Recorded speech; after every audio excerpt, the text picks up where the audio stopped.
26 de agosto é o Dia Internacional da Igualdade Feminina.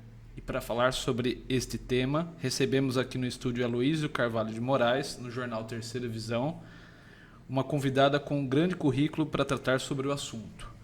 Ela é advogada especialista em violências e criminalidade, mestranda em filosofia pela Unicamp e presidente da Comissão da Mulher na OAB de Valinhos, doutora Alaine Navarro. Bom dia, tudo bem? Bom dia, tudo bem?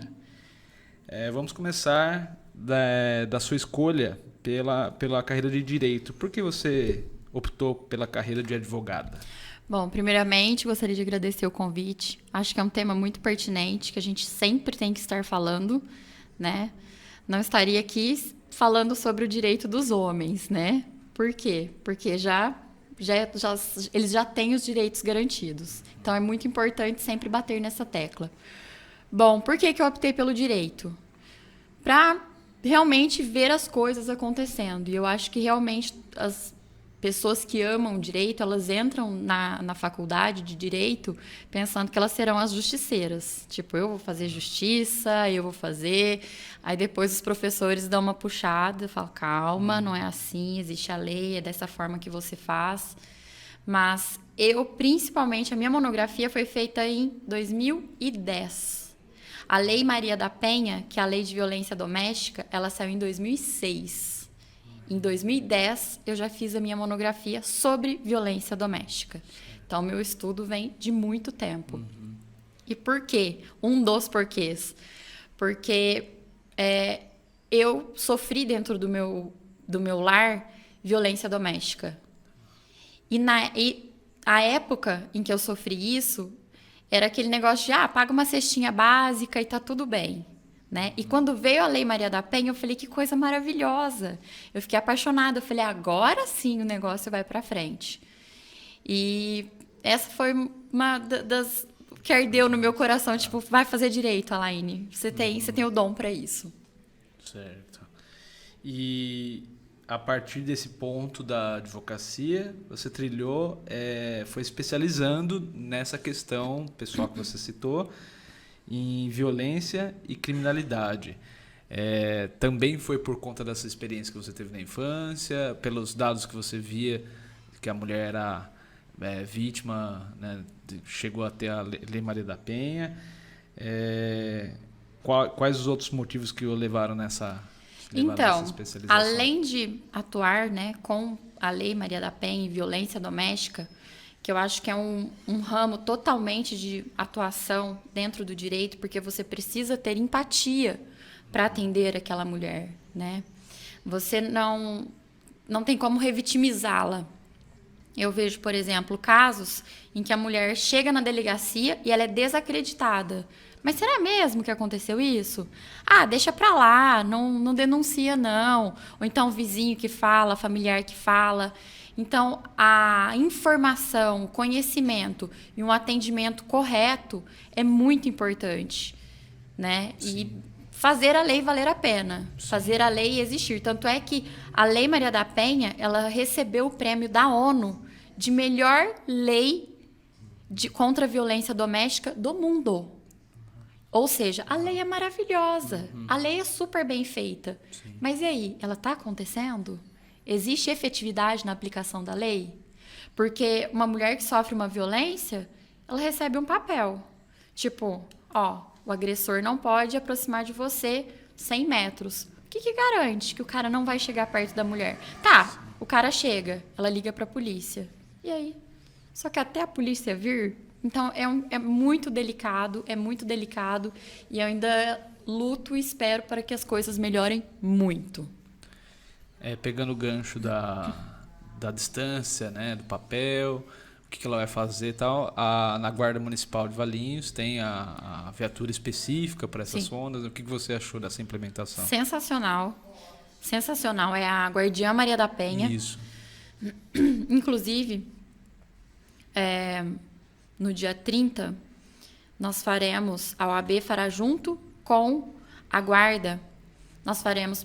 Primeiramente, no dia 30, nós faremos um comando, onde nós pararemos carros e vamos panfletar, vamos informar as mulheres. Olha, existe violência sexual, física, moral. Se você estiver sofrendo esse tipo de violência, ou se você conhecer alguma mulher que sofre esse tipo de violência, ligue para este número. Inclusive, o número da Guardiã Maria da Penha é 153, que é o número aqui de Valinhos. Certo, sim. E no dia 31 vai ter um evento na Câmara de Valinhos, que será feito junto com a Rose, que é a guarda municipal, que é a subinspetora, Sim. e é uma das idealizadoras desse projeto, junto com o secretário de Segurança Pública daqui, o Osmir Cruz.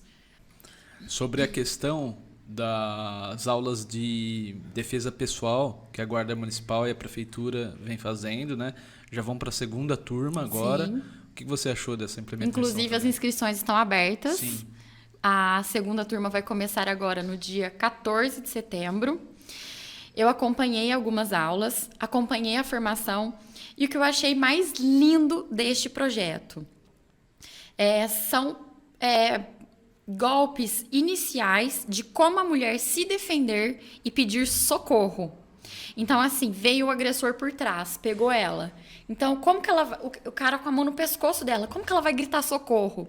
Então, eu vi o professor falando, grita, socorro! E a mulher falava, socorro! Ele falava, ninguém vai te escutar! Grita mais alto! E, tipo, não é você bater no cara, é você imobilizar ele, né? E dar tempo de você correr, fugir e pedir socorro. Né? O intuito não é agredir outra pessoa, é você se defender, né? Mas o que foi mais maravilhoso foi ver o empoderamento destas mulheres. Porque elas assim, tipo, nossa, eu consigo, eu sou capaz. Olha, às vezes tinha uma senhora, se eu não me engano, de 70 e poucos anos na turma. Legal. E ela falava assim, eu não consigo fazer esse golpe, eu não consigo. E a hora que ela fazia, ela ficava em êxtase. E eu falei, gente, tá vendo? O que é importante que eu falo para prevenir a violência doméstica?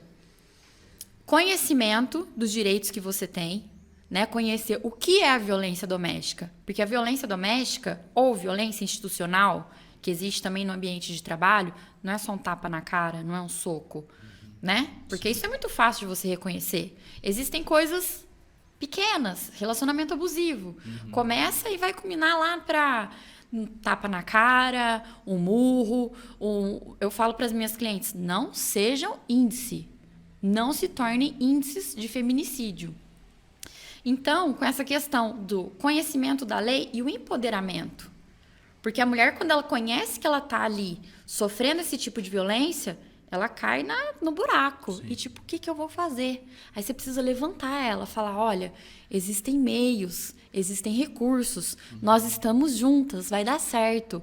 E isso não estou falando como advogada, estou falando na condição de mulher. É você falar para outra mulher, você dá conta, vamos juntas. Muitas mulheres, mas eu não tenho dinheiro, eu não tenho emprego, eu dependo do meu marido. Vamos fazer um curso de especialização. Você vai dar, mas eu tenho filho.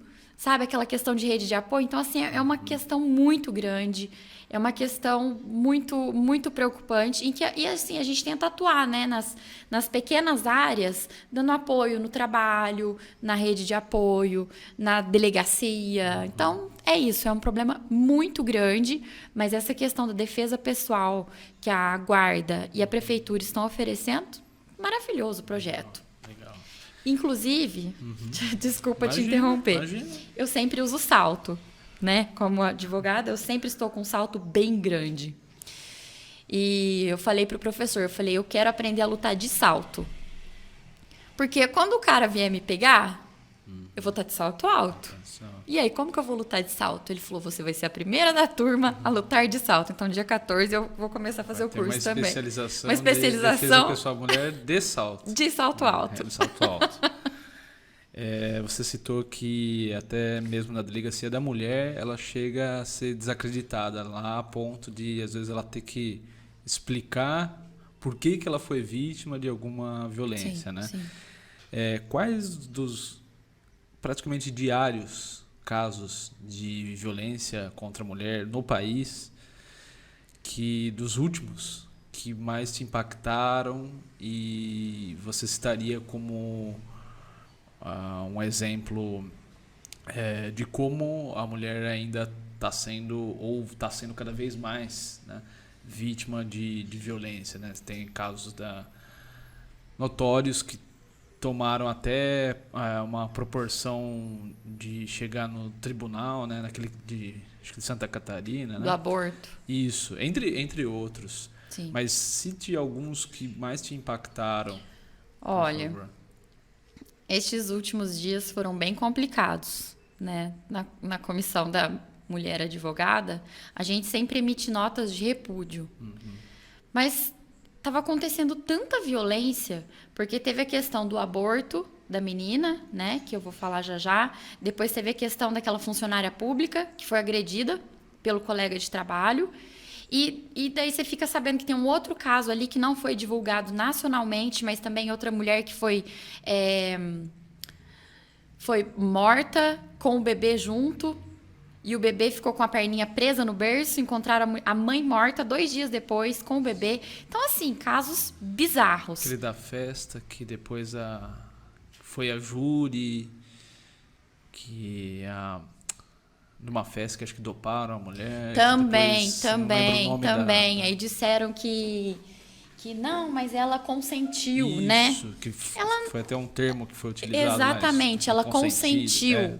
Não, ela não consentiu. Ela estava totalmente fora de si. Ela não tinha condições de consentir nada. Ela foi violentada, inclusive, pelos advogados do cara. Exatamente. Né? E é isso que eu digo sobre a revitimização. Por exemplo, a questão do aborto. Era uma menina que já ficou marcada, né, pelo resto da vida dela. Sim. E eu fiquei muito chocada. Inclusive, eu fiz uma live falando sobre. Eu fiquei muito chocada com a questão da juíza, falando, você não quer ver o bebê? Sim. Gente, aquilo me arrepiava. Totalmente. Porque, assim, existem casos, ok, aborto é proibido? Sim, aborto é proibido. Mas existem casos em que o aborto é permitido pela legislação. Quais são os casos? Em que a mãe corra risco de vida, bebê anencefálico, ou seja, a gravidez não tem como ir para frente. E mesmo assim, existe bebê que vai nascer sem cérebro e a mãe fala, não, eu quero levar a gestação até o fim. Até enquanto eu conseguir, eu quero levar.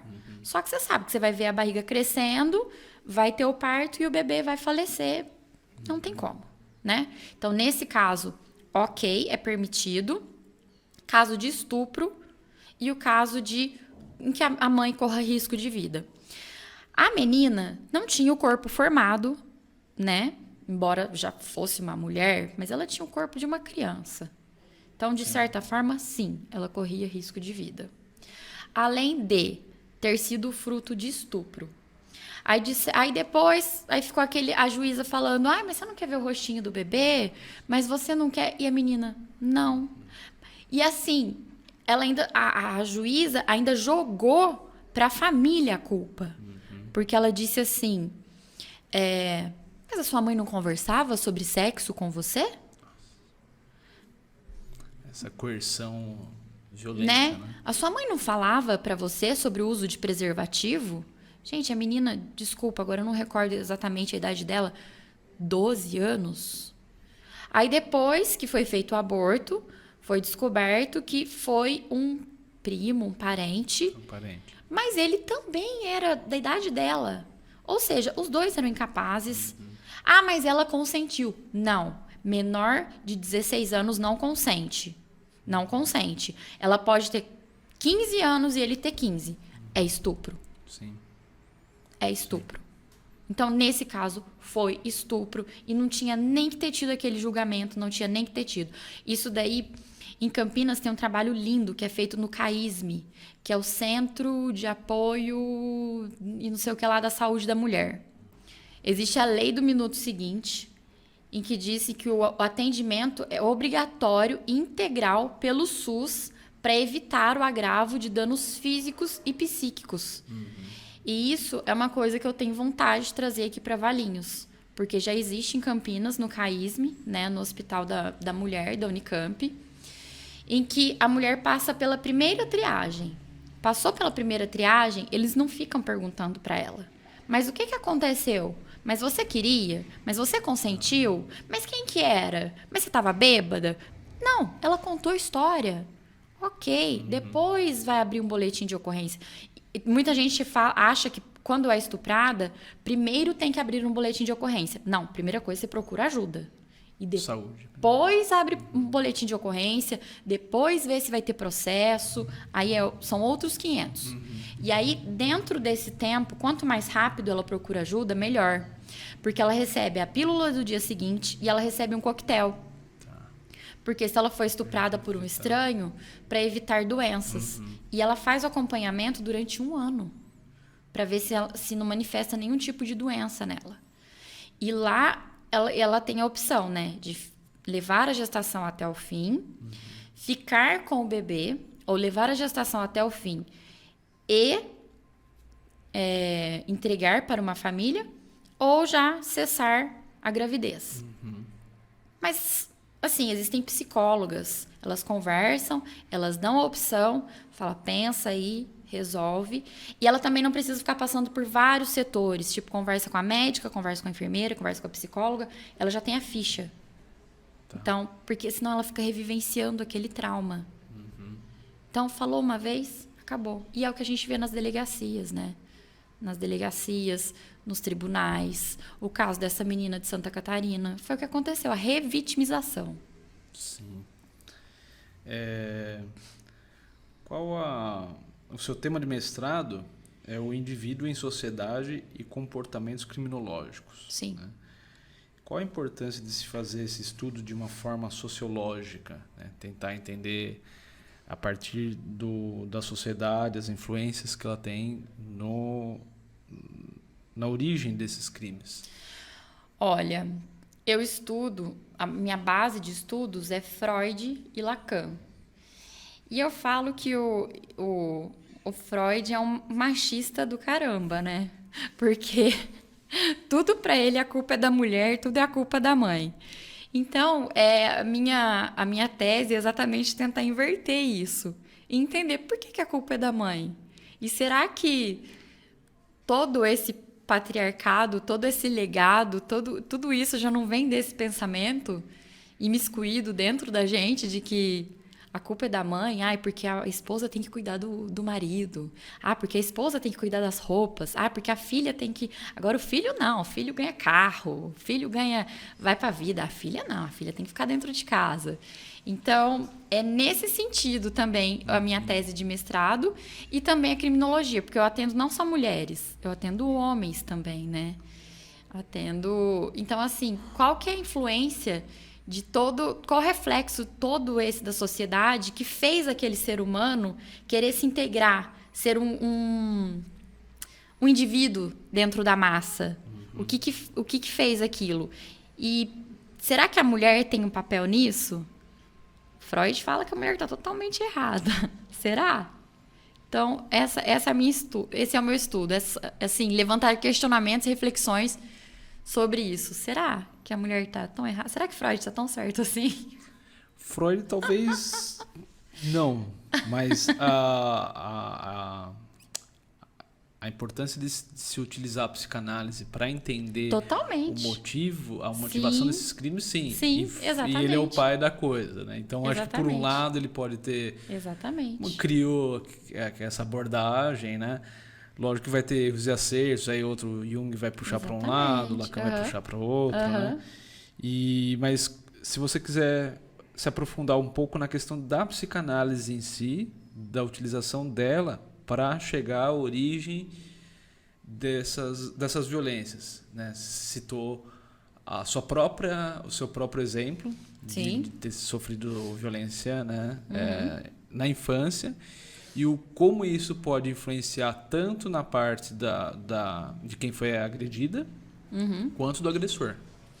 Bom, do ponto de vista da psicanálise. Freud fala sobre a falta e o grande outro, né? E o que acontece? Um exemplo prático. Existe uma violência.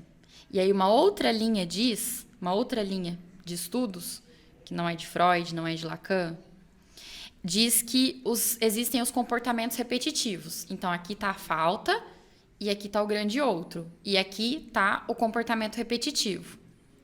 E aí, o que acontece? Essa pessoa aqui sofreu violência doméstica. Então, ela vai ter o comportamento repetitivo, ela vai ter relacionamentos abusivos, ela vai procurar, ela vai ter namorados abusivos. Isso vai se repetir na vida dela. Por quê? Porque existe aquela falta, né, que eu falei do Freud. Sim. Existe a falta, e essa falta, ela vai procurar um grande outro. Ela vai procurar alguém que supra aquela falta dela, né, que consiga selar aquilo. Que no caso da mulher é a figura masculina. Exatamente. Entendeu? Então, falando assim, de uma forma rasa sobre a psicanálise, é mais ou menos isso. O ciclo continua. E por que da importância de estudar a psicanálise? Para você falar, opa, esse aqui é o grande outro, tô procurando nele o que eu não tive na infância, mas eu não quero repetir o padrão. Corta esse padrão aqui, entendeu? Sim. Essa é a importância também do estudo da psicanálise, do estudo até para orientar clientes. Sim. E a procura desse outro, do grande pai, sob a ótica da psicanálise, você acha que ela tem uma relação também com a repetição não só do comportamento do indivíduo, mas a repetição dos valores da classe dominante? No caso, então, seria um Freud marxismo, colocando pela perpetuação, esse é o pai, essa é a família tal, o pai manda tal, a classe, né? E isso às vezes influencia dentro de casa, em que, independente da classe, quem vai mandar vai ter uma disputa de poder dentro da casa, né? Geralmente é do homem, e ele vai submeter a mulher a uma condição, independente se é rico, se é pobre. E, claro, você acha que a colocação, levar o conhecimento e instrução a essas casas, a esses homens, também poderia fazer com que pelo menos houvesse mais consciência e diminuísse o índice de violência contra a mulher? Totalmente. Tanto é que existe um projeto agora para que os homens se conscientizem. E mesmo os agressores, são 10 encontros. Eles demoram 6 encontros para eles compreenderem que eles estavam sendo violentos. Eles não enxergam o comportamento. E existe uma historinha do Freud, né? O mito do totem tabu, né? Que fala sobre o pai da horda, e todas as mulheres pertenciam àquele pai, daquela aldeia, né? Todas as mulheres. Filha. Tanto é que incesto era muito comum. Sim. E a filha pertencia ao pai, a mãe pertencia ao pai, todas as mulheres pertenciam ao pai. E quando o filho ficava adolescente, ele era colocado para fora de casa. A mãe, quando ia colocar comida, o filho saía, a mãe colocava a comida no chão, do lado de fora da casa, e o filho comia a comida no chão. E aí, se eles estavam na rua, a mãe passava na rua, o filho tinha que se esconder, para a mãe nem olhar para o filho. Porque todas as mulheres daquela casa pertenciam ao homem, ou seja, vamos dizer, o grande alfa. O califa ali. Exatamente. Até que um dia os homens de uma família disseram, por que ele? Né? E hoje a gente pode dizer o grande patriarcado, né? Por que ele? Por que todas as mulheres são dele? Por quê? Vamos matar ele. Aí os filhos foram lá e mataram o pai. Só que depois eles ficaram extremamente arrependidos. Poxa, nós matamos o nosso pai. Ah, não, mas ele pegava todas as mulheres da aldeia. Não. Aí o que eles fizeram? Por isso que na frente de todas as aldeias existem aqueles totens. Porque aí eles faziam o totem como uma forma de expiação dos pecados deles. Então, tipo, nós matamos o nosso pai, o que a gente vai fazer? Vamos fazer uma homenagem para eles. Aí fazia aquele totem, e normalmente em cima do totem é uma ave.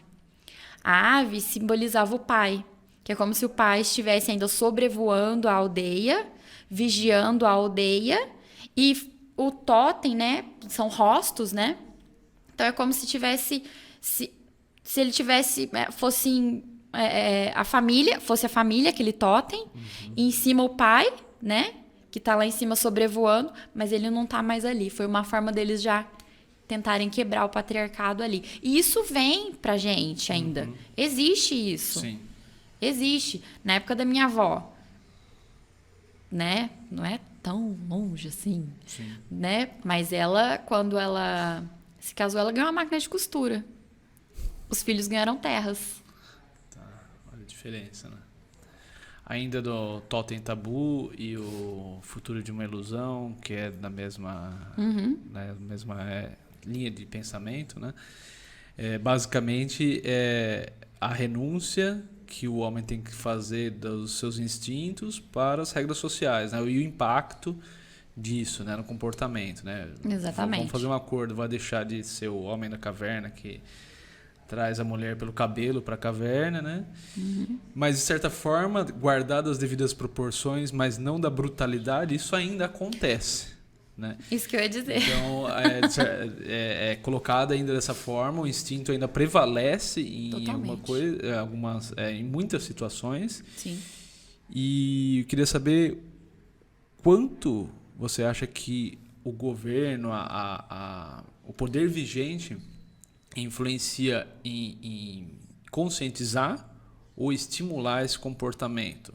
Em outras palavras, o dá que eu te dou outra, ou outros incentivos de misoginia de uma maneira geral numa situação política, quanto que isso pode fomentar o trato dentro de casa, pode justificar aquele comportamento, incentivar, os números mostram que cresceram nesses últimos anos. Como você acha que influencia? Olha, infelizmente, eu acho que os números são muito grandes e pelas iniciativas governamentais eu não vejo muita melhora, não. Porque nós vemos em cidades pequenas projetos, trabalhinhos de formiguinha, daquilo que eu falei anteriormente. A mulher não tem condições de se manter. Então, o que nós faremos? Vamos dar um curso para essa mulher, vamos inserir ela no mercado de trabalho, né? Mas eu não vejo isso. Eu não vejo o Estado abraçando essas mulheres. E aí também a questão da falta, voltando a Freud, né? Lá vem eu fazendo a crítica. Mas é que quanto mais falta tem, mais você depende do Estado. E mais você depende daquele homem. Então, para que o Estado vai querer mulheres empoderadas, mulheres donas de si? Não, deixa a mulher em casa, cuidando de criança. Deixa lá, deixa que os homens fazem o papel deles. Eles não engravidam, eles não pegam licença maternidade, eles não dão trabalho. Então, sinceramente, eu luto para que isso mude. Mas eu não vejo... Hoje, eu vejo ainda um sistema do Estado muito patriarcal, muito machista, misógino e, enfim. Sim. Melhor eu não falar mais. Como que o Estado em si poderia ser, não deixando de ser Estado, da condição de Estado, quais políticas ele deveria implementar para, pelo menos, tornar as próximas gerações, transformar esses valores de misoginia para horizontalização das funções na sociedade, os direitos e deveres, como o Estado, sem deixar de ter o seu poder, poderia abrir mais e, assim, dessa forma, buscar uma paz maior, um respeito maior. Bom, eu vejo que fomentando, né, políticas públicas de incentivo ao trabalho da mulher. Tá. Porque a mulher que trabalha, a mulher que estuda, ela já é, tipo, a hora que eu quiser sair de casa, eu tenho meu dinheiro. Me agrediu, eu vou embora. Então, o homem já tá aqui. Então, pegar na mão dessa mulher e falar, existe política pública. Por exemplo, outra coisa que eu vejo, a questão de tirar porte de arma. é igual para homens e para mulheres. Sim. Eu gostaria que fosse mais fácil para as mulheres. Que as mulheres tivessem acesso mais fácil a armas. Por quê? Uma mulher que sabe atirar, eu quero ver se o cara vai entrar na casa dela, né, para cometer uma violência doméstica. Agora, quantos homens você conhece que tem o CR, que tem arma em casa? Bem mais. Quantas mulheres você conhece que tem CR e que tem arma em casa? Entendeu? Então, assim, pequenas coisas, mas que empoderem essa mulher, que coloquem ela em uma situação de paridade. Porque, infelizmente, nós somos mais frágeis fisicamente. Se um cara vem me dar um murro, ele me derruba. Agora, se eu tenho uma arma em casa, ele vai pensar assim, opa, será que eu vou dar um murro nela? Não sei se ela vai se defender. Eu penso dessa maneira. E, bom, é isso. Falando em murro, de derrubar a mulher no murro, né? Foi o link com um caso notório que completa 30 anos esse ano do assassinato da Daniela Pérez, né?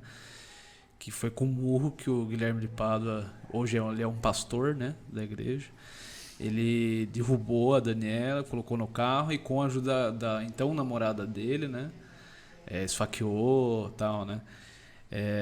Você tem alguma posição sobre esse caso? Está completando 30 anos, fizeram um documentário especial, né, a própria mãe da Daniela Pérez, né, fez.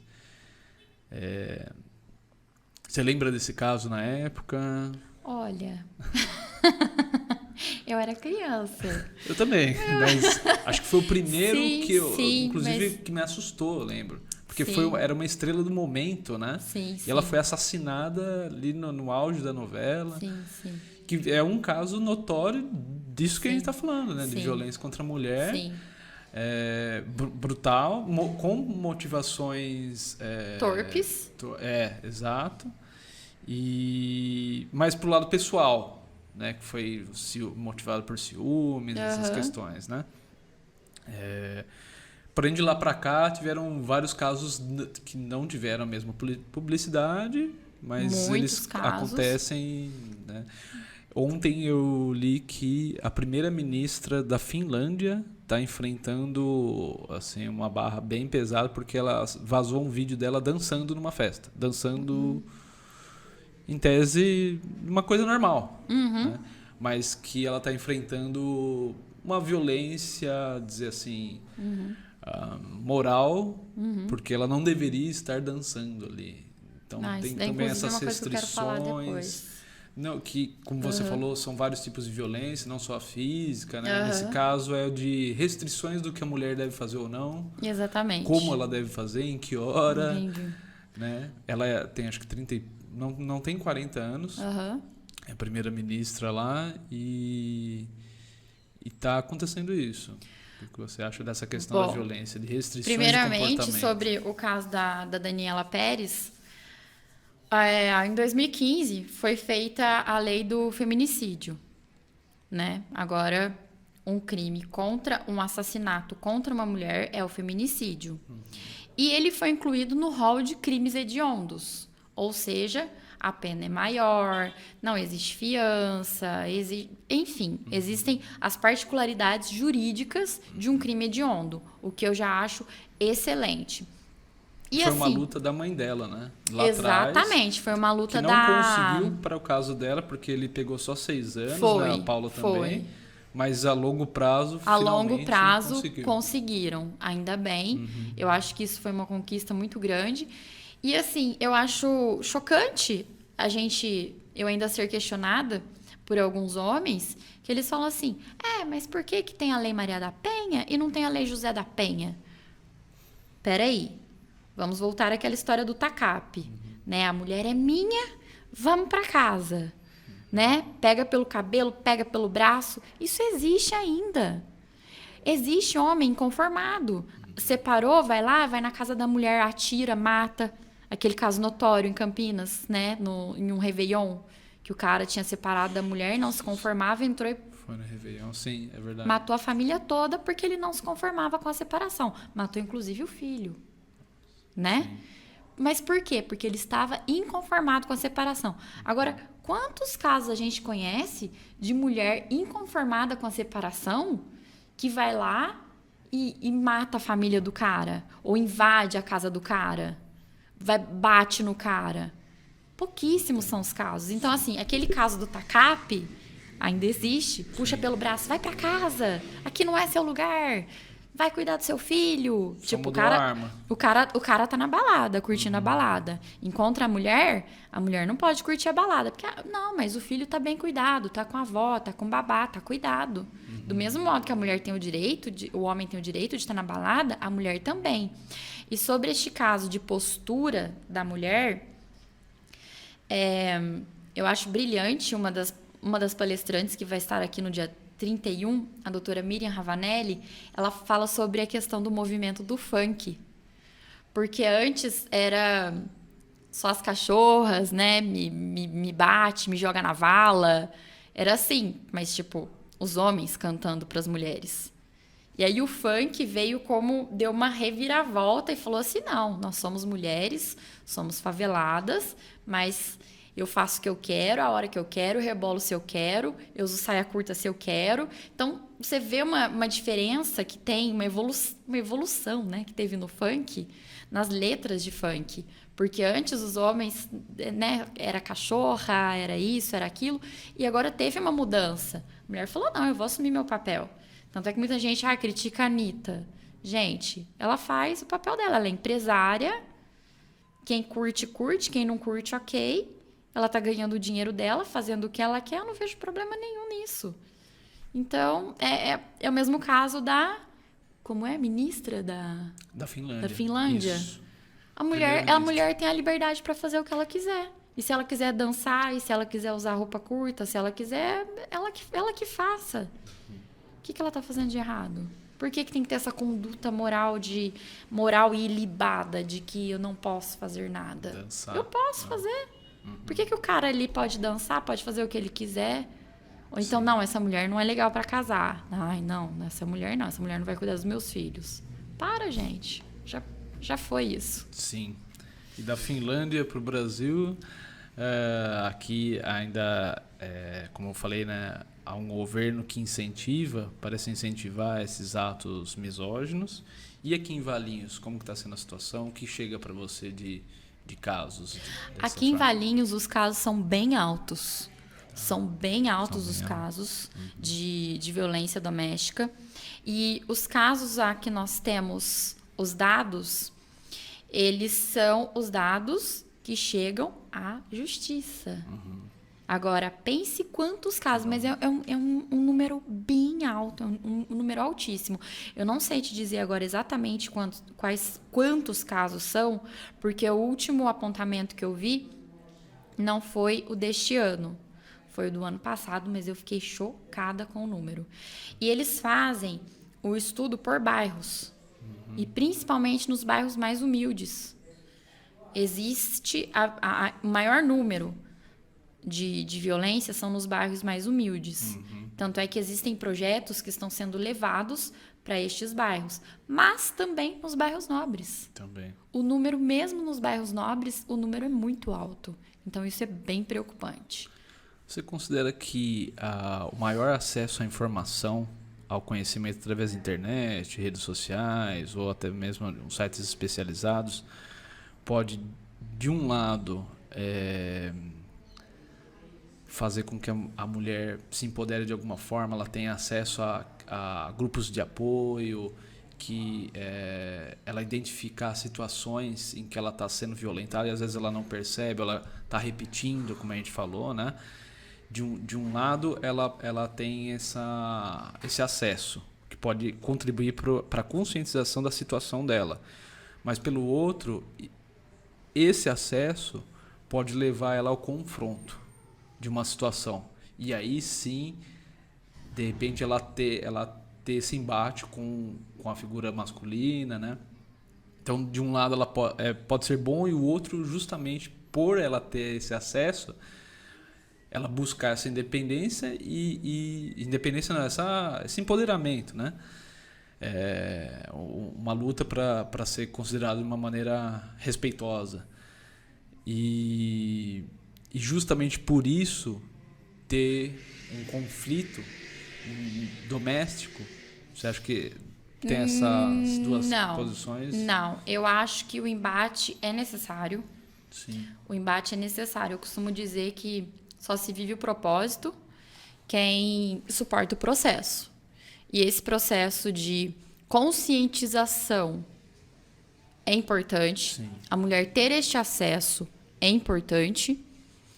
E ela enxergar o que está acontecendo com ela e falar, opa, isso está acontecendo comigo? Mas ela já tem a informação, ela já tem a força para conseguir sair daquela teia de aranha, porque ela fica presa ali. E aí ainda tem aquela, né, o assédio moral, psicológico, aquela chantagem. Então a mulher, ela tendo informações e ela estando preparada para aquilo, ela consegue se desvencilhar. Mas eu vejo que, embora mulheres com mais cultura, com mais acesso, elas têm essa facilidade, mas a violência doméstica, a violência institucional, a violência contra a mulher, ela não escolhe classe, né? Advogadas sofrem violência doméstica, políticas sofrem violência doméstica, institucional, toda a classe. O agressor, ele não escolhe, né? Então, eu acho que o mais importante é empoderar as mulheres, dar a elas o conhecimento, o apoio e conscientizar os homens. Eu ia chegar nesse ponto. Também tem um trabalho feito para que chegue mais conhecimentos para eles, né? Colocarem a mão na cabeça, convite a casais. Como que é feito? Tem isso aqui em Valinhos? Então, aqui não tem isso. Tá. Não tem, mas eu estou trabalhando para trazer um projeto que já está sendo trabalhado, mas, infelizmente, só é trabalhado com agressores condenados.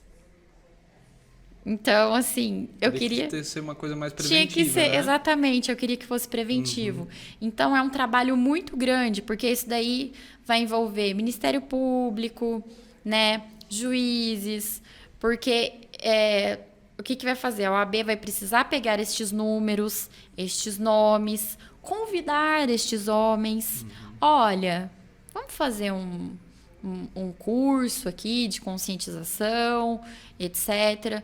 Só que eu vejo que muitos homens nem enxergam a dificuldade que é ser mulher em uma sociedade como a nossa. E uma visão atualizada, né? Por exemplo, é comum falarem, mas na minha época, a mulher ficava em casa e cuidava da não sei o que lá. Na minha época, não saía de roupa com esse não comprimento, usava esse tipo de não sei o que roupa. lá. Então, é totalmente fora de contexto. E não permitindo a mudança, que é natural da história, e não permitindo que a mulher se emancipe daquele papel resignado. Mas muitas mulheres época, também ainda têm esse discurso.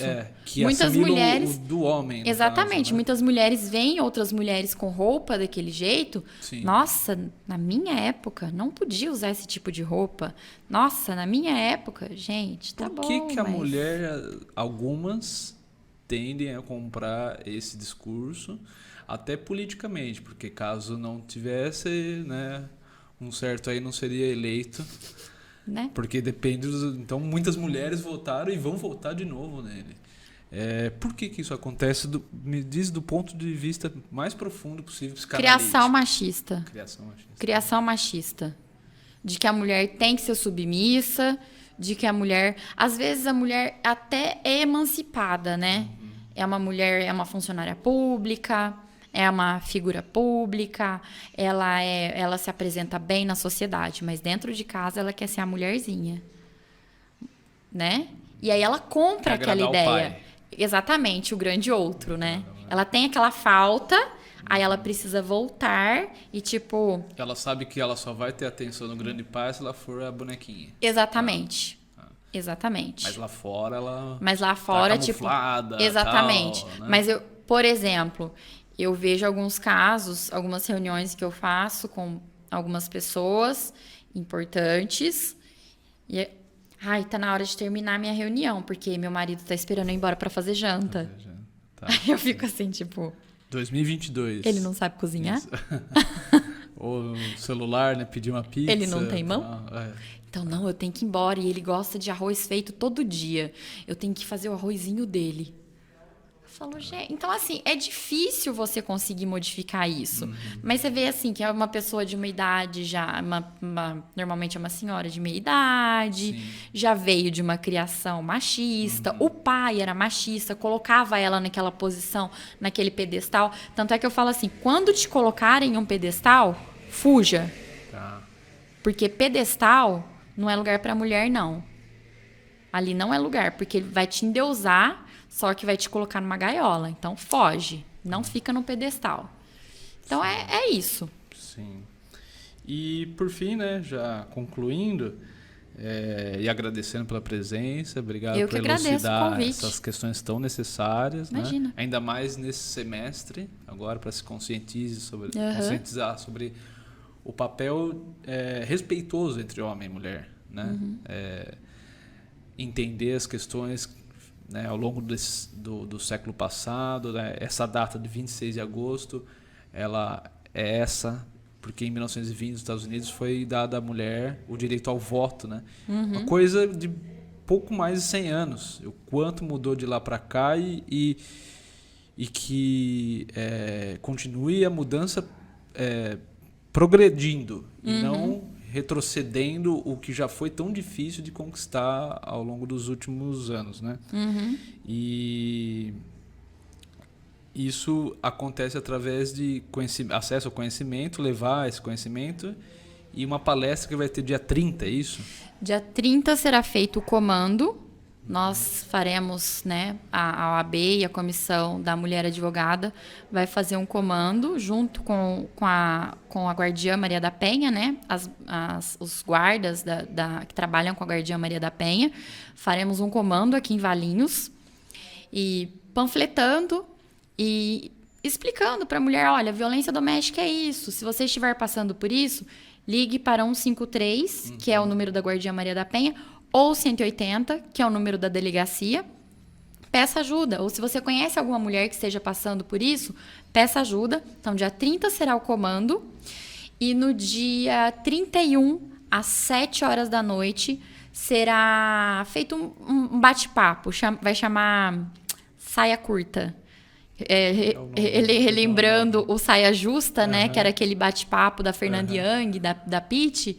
Aí nós vamos fazer o Saia Curta, exatamente porque os nossos corpos não dizem respeito a ninguém. Os nossos corpos são nossos. E aí nós teremos a Rose, que é a subinspetora da Guardiã Maria da Penha. Ela vai falar sobre o projeto, vai ser um bate-papo super bacana. A doutora Miriam Ravanelli, que é especialista em violência doméstica. Ela vai vir de Franca palestrar para nós. E o Rodrigo Tamacia, que também é especialista em violência doméstica. E agora, no mês de agosto, por que será no dia 31? Nós estamos encerrando o mês, porque é o agosto lilás, né? Inclusive, eu estou de lilás.